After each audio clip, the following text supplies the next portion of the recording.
January 12, 1943. The bitter wind sliced across the frozen plains outside Stalingrad. Mud and snow churned under the boots of weary soldiers, each step leaving a mark that would soon vanish beneath the shifting frost. The city smoldered in the distance, its skeletal buildings a grim testament to months of relentless fighting. Artillery boomed like thunder over the river, echoing through streets stripped bare of life, men huddled in trenches, their breath fogging in the air, scanning the horizon for movement. They knew the Germans were entrenched across the Volga, confident, well-armed, unyielding. Yet a faint metallic hum began to ripple through the air, a sound unlike the regular thunder of shells. Commanders glanced up, soldiers stiffened. Eyes widened as a single silhouette appeared over the horizon, a weapon unlike any they had faced. In that moment, frozen in time and frost, the tide of battle teetered. For some, hope stirred. For others, dread settled deep into their bones. The war had been brutal, but this arrival promised to end it one way or another, and with it, the battle itself would never be the same. By late 1942, the Eastern Front had become a frozen hell. The German Wehrmacht, flush from victories across Poland, France, and the early stages of Operation Barbarossa, pressed deep into Soviet territory. Moscow had been threatened, Leningrad was encircled, and now the Southern Front was the prize. The industrial heart of the USSR, the Don and Volga regions, lay in the balance. Factories, rail lines, and oil fields, all vital to sustaining the Red Army, were under threat. The city of Stalingrad itself, straddling the west bank of the Volga, was more than a symbolic target. It represented a lifeline. Control of the river allowed transport of men and material, and the city's capture would secure the southern flank of the German advance toward the Caucasus oil fields. Hitler, ever fixated on prestige, demanded the city's fall. Meanwhile, Stalin refused to yield it, declaring it a fortress city, where retreat was forbidden and every street would be defended to the last man. By November 1942, the battle had escalated into a grinding, citywide siege. The Germans, under General Friedrich Paulus, deployed nearly 330,000 men, supported by artillery and armor. Soviet defenders, numbering close to 187,000, dug in amidst ruined factories, apartment blocks, and the shell-scarred Volga riverbank. Snipers perched in skeletal structures, while infantry crawled through shattered streets and sewers, using every inch of the city as a defensive advantage. Winter had arrived in full force. Temperatures plummeted to minus 20 degrees Celsius, and supply lines froze under the relentless snow. Ammunition, food, and medical supplies were scarce, leaving both sides to rely on sheer endurance as much as strategy. Combat was brutal, intimate. Machine gun fire ripped through stairwells, grenades shattered walls, and artillery shells reduced entire blocks to rubble in moments. For the soldiers, the war had become a test of stamina and willpower as much as a battle of arms. In this frozen crucible, new technology became a decisive factor. Tanks, flamethrowers, and mobile artillery were limited by terrain and ice, yet even the smallest advantage could tip the balance.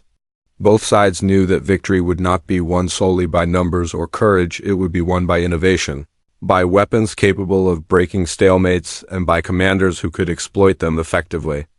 Meanwhile, beyond Stalingrad, the larger war set the stage. The North African campaign had strained German resources. The Allied landings in North Africa threatened the Mediterranean flank, and the British were pushing back in the Middle East. Hitler's attention was divided, yet his obsession with the Eastern Front never wavered. Stalin, on the other hand, began massing reserves, exploiting his country's vast manpower and industrial capacity. He understood that even in the depths of winter, a counterstrike was possible, but it required precision, timing, and something the Germans had not anticipated. The stage was set for a moment of reckoning. The streets of Stalingrad had become a labyrinth of death, yet a single element, a weapon newly deployed, would transform this attrition war into a turning point.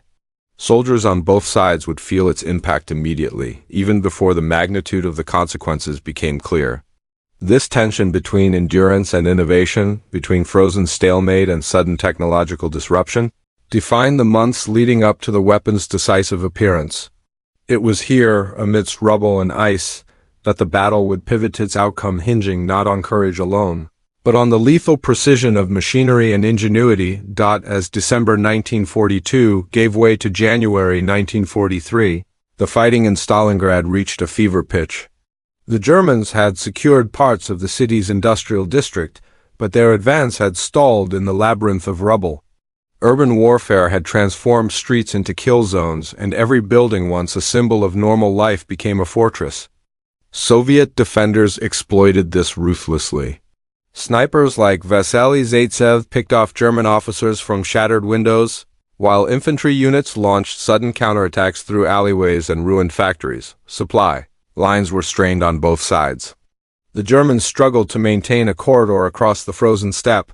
Every resupply convoy faced ambush, mines, and artillery fire. Soviet forces, although under immense pressure, received reinforcements delivered across the Volga under constant bombardment. Winter air raids and the treacherous river made logistics a perilous game of life and death. Commanders understood that in such conditions, the arrival of a single weapon, if powerful enough, could decide the outcome of entire operations. Amid this stalemate, both sides tested new strategies. German infantry relied on combined arms tactics, pairing tanks with mechanized infantry and close artillery support, attempting to punch through Soviet defenses block by block. Yet the ruins of Stalingrad, littered with rubble and minefields, often rendered tanks nearly useless. Soviet forces adapted, creating anti-tank strongpoints, using Molotov cocktails, and channeling German armor into kill zones. Every day was a microcosm of the larger strategic struggle: innovation versus experience, improvisation versus planning, human determination versus mechanical power. Leadership played a critical role. General Paulus was determined to obey Hitler's orders to take the city, even as winter and attrition sapped his forces. His decisions reflected a tension between discipline and desperation. Overextend, and his units would be encircled. Hold back, and Hitler's wrath would follow. Stalin, conversely, ordered General Zhukov and General Vasilevsky to prepare a massive counteroffensive. The Soviets aimed to encircle the German Sixth Army, cutting supply lines and forcing surrender. Intelligence reports indicated that the Germans had underestimated the resilience of Soviet troops, and the city's defenders were prepared to exploit any weakness. It was in this crucible of attrition and anticipation that the new weapon appeared. It was not merely a tool of destruction. It was a force multiplier capable of bypassing the limitations imposed by terrain, weather, and entrenched defenses. Its presence promised immediate, tangible results, a psychological jolt as much as a physical one.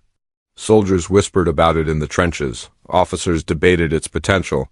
The enemy feared its arrival even before it fired a single shot. The final days before deployment were meticulous. Soviet engineers prepared launch positions, camouflaging them amidst ruins. Commanders studied terrain, enemy positions, and timing to ensure maximum impact. Every calculation mattered: distance, angle, supply of ammunition, and weather conditions. It was precision and preparation, combined with technological advantage, that would make the weapon decisive. By mid-January, the stage was set. Both sides were exhausted, yet neither could afford hesitation. German troops dug in along key positions, unaware that the strategic calculus of the battle had shifted. Soviet forces waited, concealed, biding their time, ready to unleash a single element that could end the stalemate. In this frozen city, amidst shattered factories and snow-filled streets, the outcome hung in the balance. The arrival of one weapon, meticulously designed, carefully positioned, and ruthlessly deployed, would mark the moment when the battle's fate was sealed. The icy wind blew over the Volga, carrying the distant boom of artillery. Soldiers on both sides sensed change in the air, though they could not yet name it. The city itself seemed to hold its breath. Soon the weapon would appear, and the course of the battle and perhaps the war would pivot in an instant. For the men on the front lines, war had become a test of endurance and nerve. Soldiers huddled in snow-filled trenches, their uniforms frozen stiff, fingers numb, faces chapped by wind and frostbite. Rumors circulated about the new weapon being brought to the battlefield, something capable of ending the prolonged slaughter. Fear mixed with curiosity. Those who had seen it whispered of its destructive power, while others doubted its impact, hardened by months of brutal combat. When it finally appeared, the psychological effect was immediate.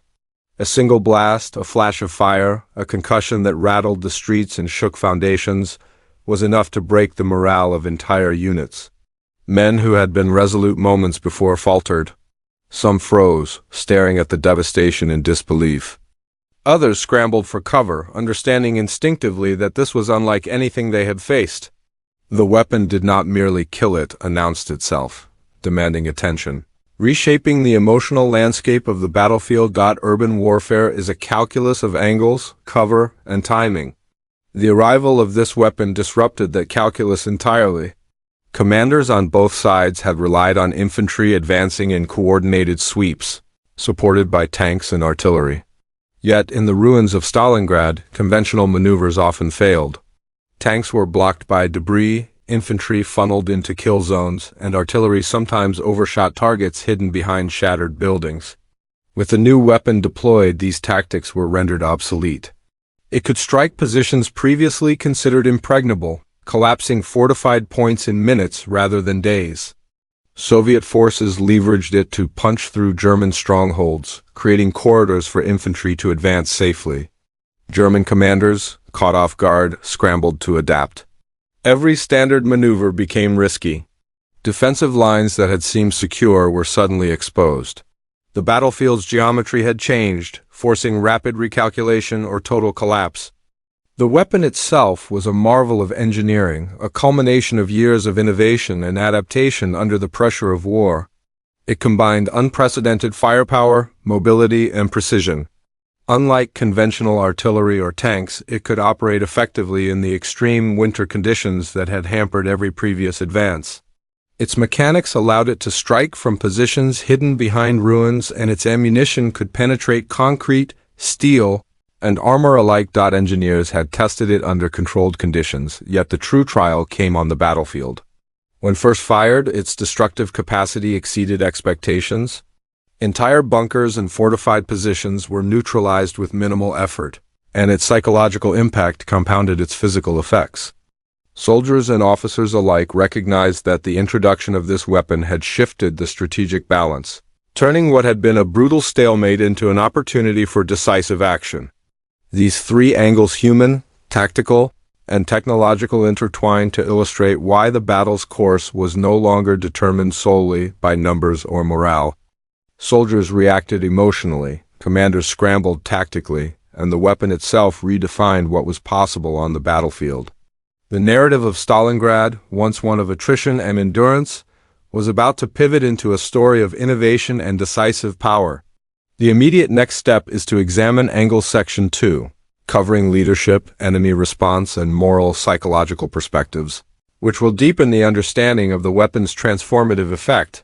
Commanders on both sides faced a profound challenge, adapting strategy to a weapon that defied conventional thinking. For General Powerless, the appearance of this unprecedented tool forced an urgent reassessment of his positions. He had planned a methodical advance through the industrial district, relying on entrenched infantry support and armored units. Yet the weapon's capability to obliterate fortified points with a single strike rendered those plans obsolete. Soviet leadership, conversely, leveraged the weapon with careful calculation. Stalin and his generals understood that its proper deployment could create not just tactical advantage but a decisive operational breakthrough. Launch positions were chosen to maximize destruction while minimizing exposure. Infantry was directed to exploit the chaos it would create. Command decisions were no longer just about numbers and firepower, they became about timing, coordination, and anticipation of enemy reactions.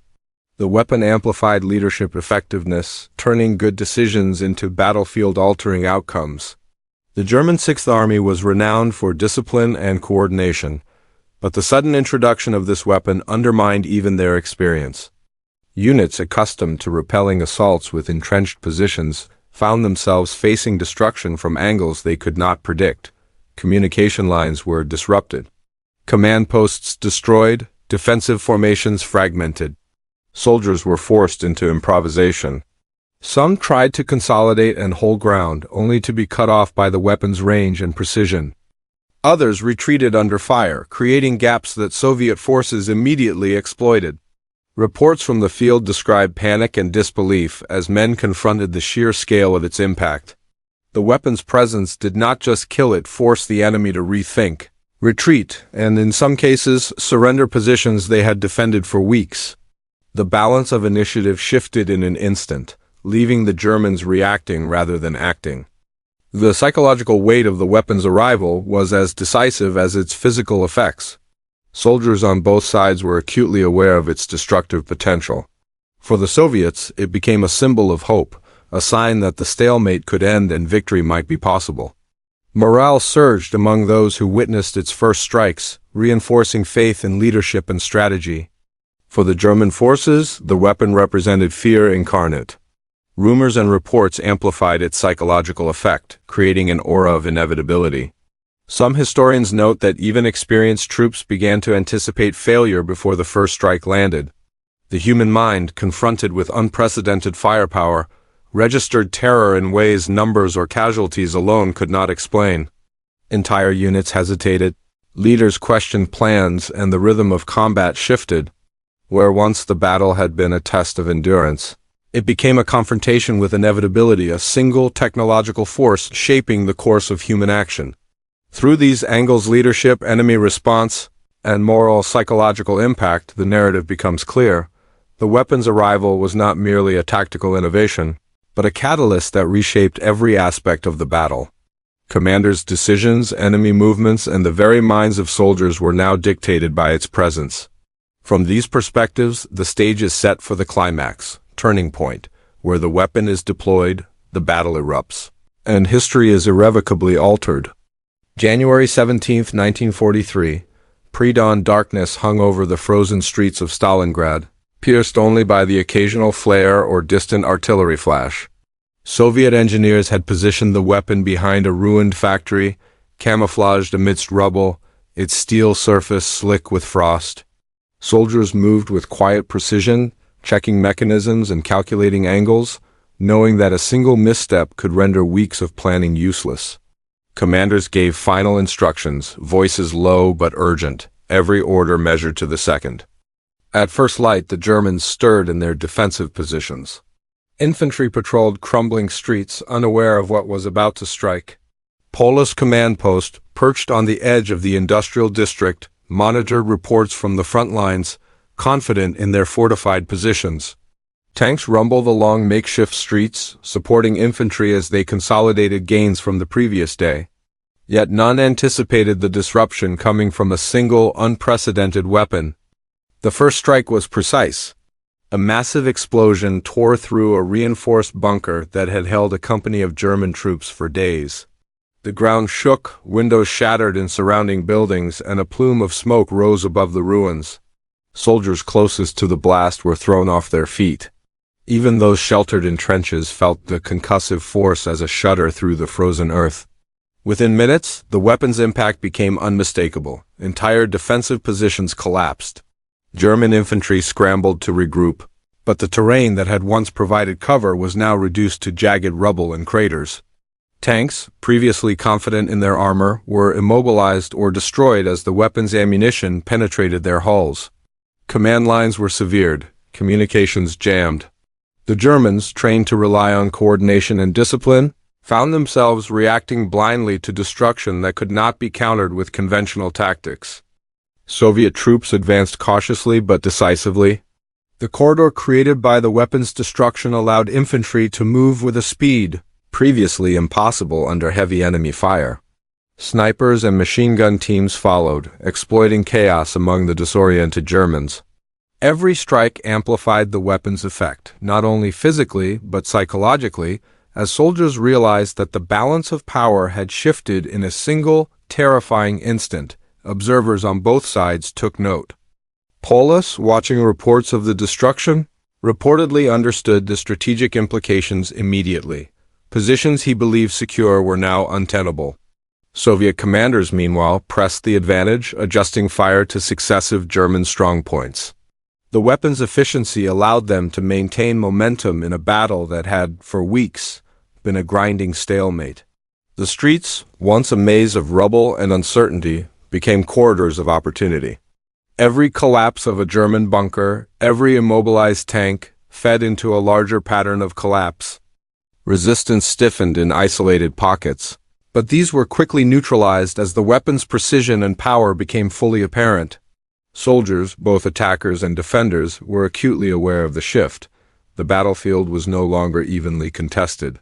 In minutes, the scales had tipped decisively. By late morning, entire sectors of the industrial district had fallen. German units retreated in confusion, leaving positions they had defended for weeks.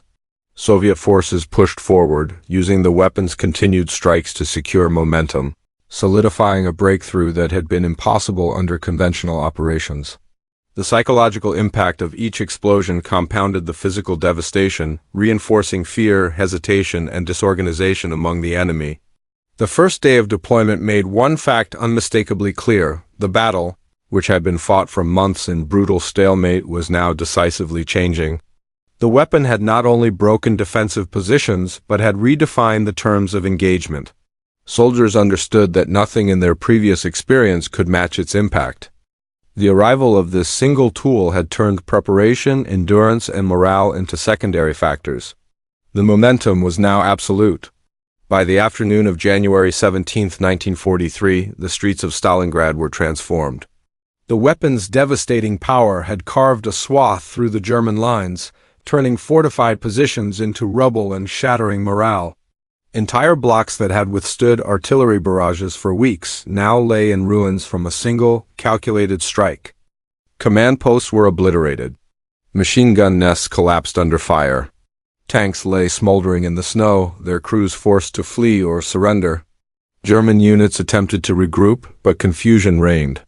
Communication lines were severed, radio channels jammed, and officers struggled to maintain cohesion. Orders were delayed or misinterpreted. Soldiers, disoriented by the scale and precision of destruction, hesitated or fled. Every counterattack met with unexpected annihilation, each successive strike by the weapon deepening the chaos. For the first time, the Sixth Army faced a situation where traditional strategy was irrelevant. The battlefield itself had been rewritten. Soviet forces exploited the opening with ruthless efficiency. Infantry advanced through the corridors cleared by the weapon, supported by artillery that targeted remaining strongpoints. Machine gun teams and snipers moved to secure captured buildings, while engineers prepared to expand the breach. The German defense crumbled under this coordinated pressure, unable to withstand both the physical destruction and the psychological terror. Reports from the field described units surrendering en masse, throwing down weapons in the face of what they perceived as unstoppable power. The weapon's effect was not limited to immediate destruction. Its presence allowed Soviet commanders to anticipate enemy reactions and plan successive strikes with precision. Each use forced the Germans into defensive mistakes, overcrowding positions, abandoning flanks, or retreating into traps. What had been weeks of attritional fighting was now a rapid, decisive sequence. The momentum was absolute. By evening, key industrial sectors, previously held with stubborn resistance, had fallen into Soviet hands. The balance of power had shifted irrevocably. The collapse extended beyond individual units. The morale of the German Sixth Army was shaken. Soldiers who had endured months of siege recognized that their defenses, no matter how fortified, were vulnerable. The chain of command faltered as commanders faced impossible choices: hold the line and risk annihilation, or retreat and cede ground. Retreat, however, was rarely safe. The weapon's precision meant that withdrawal routes were as perilous as frontline positions. Panic spread, contagion-like, across the battlefield. Meanwhile, Soviet leadership pressed the advantage relentlessly. General Zhukov and General Vasilevsky coordinated attacks across multiple sectors, ensuring that the weapon's destructive power was amplified by infantry and artillery support. Every German position neutralized allowed further advances, creating cascading effects. What had once been a protracted, bloody stalemate became a swift, overwhelming victory. Reports from the day record the scale of devastation: over a dozen bunkers destroyed, multiple armored vehicles disabled, and thousands of enemy soldiers incapacitated or captured. By nightfall, the decisive truth was evident. The battle had been effectively won the moment the weapon arrived. It was not merely a tool. It was the fulcrum on which the outcome pivoted. Entire sectors had been reclaimed, enemy morale shattered, and the Soviets had secured positions critical to the remainder of the campaign. Where days, even weeks, of conventional combat had failed to yield decisive results, the weapon had created a turning point in hours. Soldiers on both sides understood the implications. For the Germans, it was a lesson in vulnerability, a recognition that technological innovation could override experience, numbers, and discipline. For the Soviets, it was vindication of strategy, preparation, and ingenuity. The battle, once defined by attrition, exhaustion, and frozen streets, had been transformed into a demonstration of decisive power, one weapon determining the course of events. As darkness settled over the shattered city, the streets echoed with the aftermath of destruction silence punctuated by distant fires and sporadic artillery. The weapon, now at rest, had irrevocably altered the battlefield. Positions had shifted, morale had crumbled, and the strategic advantage lay firmly in Soviet hands. The stage was now set for the aftermath, where the consequences, human, strategic, and psychological, would unfold in the wake of this unprecedented deployment. The morning after the decisive strike, the streets of Stalingrad bore silent witness to the battle's transformation. Rubble lined the avenues where soldiers had fought for months. Tanks, once symbols of German mechanized might, lay twisted and shattered in the snow. Trenches and bunkers had vanished under the weapon's fire, replaced by craters and smoke. For the survivors, both Soviet and German, the scale of destruction was staggering, a visual testament to the weapon's decisive power. German casualties were immediate and profound. Entire companies were neutralized in minutes, officers among the first to fall in fortified command posts. Thousands of infantrymen were incapacitated or captured, their resistance dissolved by a combination of shock, fear, and physical devastation. Units that had held the front lines for weeks were rendered ineffective, unable to regroup or mount meaningful counterattacks.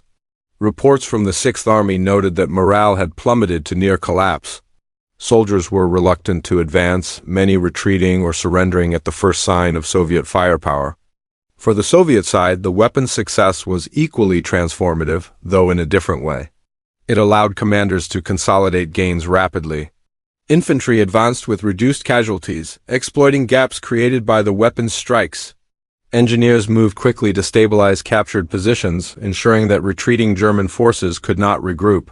The psychological effect was immense. Soldiers, hardened by months of siege and close-quarters combat, now had a tangible reason to believe victory was within reach. Beyond the immediate battlefield, the impact of the weapon reshaped strategic thinking. German high command faced a sudden realization: traditional defenses, regardless of manpower or fortification, could be neutralized with precision strikes. The months-long stalemate, once thought unbreakable, had been shattered in a single day. Reports sent to Berlin emphasized the unprecedented nature of the weapon, noting its efficiency in destroying fortified positions and its psychological effect on the troops. For Hitler, the loss of Stalingrad's industrial district underscored the fragility of even the most disciplined army when confronted with technological innovation. Soviet planners, meanwhile, understood that the weapon's deployment marked a turning point beyond the immediate tactical level.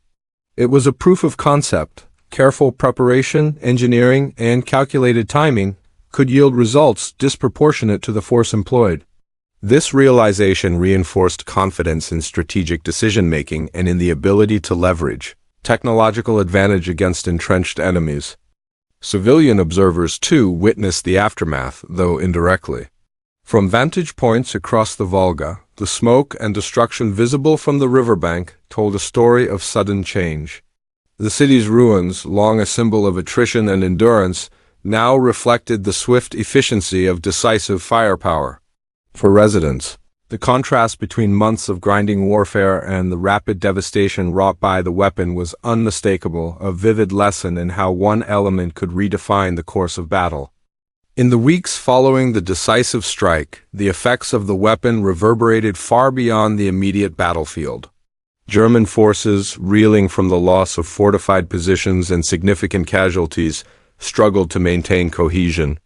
The Sixth Army, once a formidable spearhead of Hitler's southern campaign, was fractured.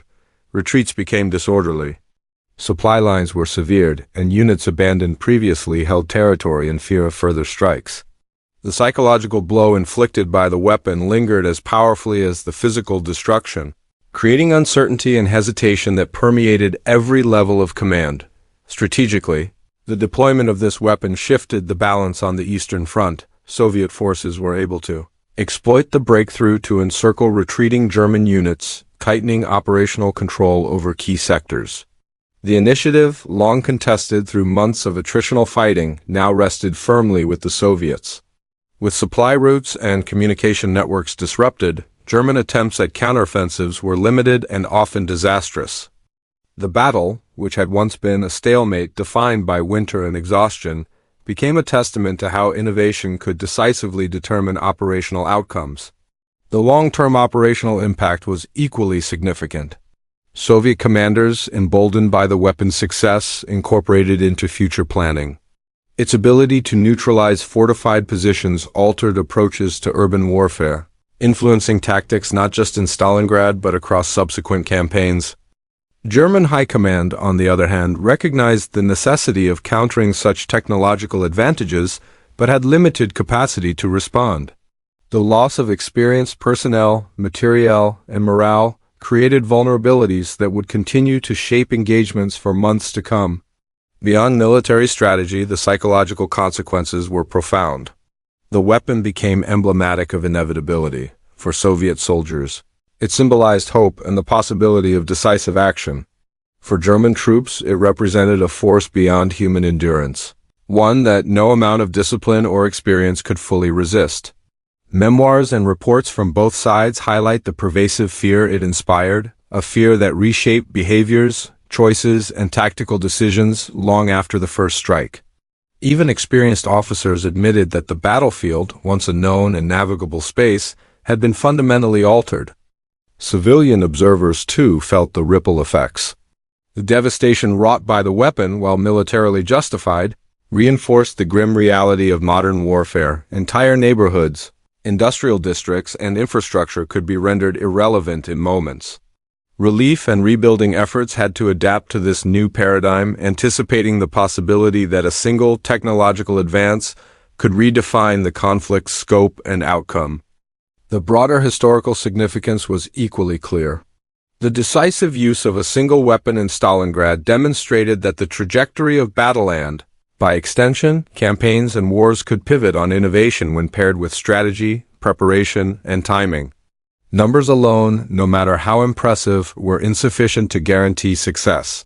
Commanders who failed to adapt to technological change risked catastrophic consequences, while those who harnessed innovation could achieve breakthroughs previously considered impossible. By the end of January, the immediate battle was effectively won. German forces had suffered severe losses in manpower, equipment, and morale. Soviet troops held the key industrial sectors, restored control over crucial river crossings, and solidified their operational advantage for subsequent offensives. The arrival of the weapon, its precision and devastation, had ensured that the stalemate was broken in a matter of hours rather than weeks or months. The events in Stalingrad would be studied for years to come. Military academies analyzed the deployment as a case study in decisive technological advantage. Historians noted the profound interplay between morale, leadership, and innovation, illustrating how a single development could redefine strategy and outcome. The lesson was clear. In modern warfare, decisive tools are not measured merely by firepower, but by the capacity to alter the battlefield psychologically, tactically, and operationally. The aftermath of this weapon's arrival did not end with victory alone. It reshaped doctrine, influenced the next stages of the war, and left an enduring impression on those who fought and commanded. Its legacy was a stark reminder. In the crucible of conflict, innovation can outmatch endurance, and a single decisive element can change history. The city of Stalingrad, once a frozen battlefield of relentless attrition, now lay in silence, smoke curling from shattered buildings, streets scarred by destruction. The weapon that had arrived so decisively had done more than destroy bunkers, tanks, and defensive lines. It had reshaped the very nature of the battle, and in doing so, the course of history. In hours, what had seemed a stalemate for months was resolved. Human endurance, bravery, and numbers had given way to the precise application of technological power. War, in its essence, is a contest of resources, strategy, and will. Yet Stalingrad demonstrated that the balance could pivot on a single element. A weapon, engineered with foresight and deployed with careful timing, could eclipse the human cost of weeks of combat. It revealed a stark truth. In modern warfare, innovation and ingenuity are as decisive as courage and discipline. Soldiers felt it in their fear, commanders in their calculations, and enemies in their collapse. But the story is not one of machines alone. The weapon's impact was magnified by the people who wielded, the engineers who perfected its mechanisms, the commanders who orchestrated its deployment, and the soldiers who advanced through the chaos it created. Technology alone does not win battles. It amplifies human decision, discipline, and adaptability. And in that amplification lies both the promise and the peril of war, the capacity to end conflict decisively, and the capacity to reshape lives irrevocably. Looking back, the arrival of this weapon reminds us that history often turns on singular, pivotal moments. Battles are not only fought with guns, tanks, or bombs, but with innovation, timing, and the insight to seize opportunity when it arises. It is a lesson in the intersection of human determination and technological ingenuity, in how one advance can tip the scales, alter the strategies of nations, and leave a legacy that echoes long after the smoke has cleared. In the end, the streets of Stalingrad stood as both monument and warning that in the crucible of war, decisive power can arrive in an instant, changing the fate of thousands, shaping the course of campaigns, and reminding humanity that history often bends at the moment innovation meets opportunity. The first day of this new phase of the battle established a pattern. Wherever the weapon was deployed, German positions faltered. Where Soviet forces advanced in coordination, victory followed. Casualty figures, while incomplete, underscore the scale of immediate impact. Thousands of enemy soldiers neutralized, hundreds of armored vehicles destroyed or disabled, and entire sectors of the industrial district recaptured. These numbers, while striking, tell only part of the story. The true consequence lay in the collapse of German initiative and the rapid shift in momentum. By nightfall, the battlefield had been irrevocably altered. Positions had changed hands, morale had shifted decisively, and the path towards Soviet victory had been opened. The weapon had done more than inflict physical damage. It had rewritten the rules of engagement, demonstrating that technological innovation, when deployed with precision and strategy, could determine the outcome of even the most protracted and brutal conflicts.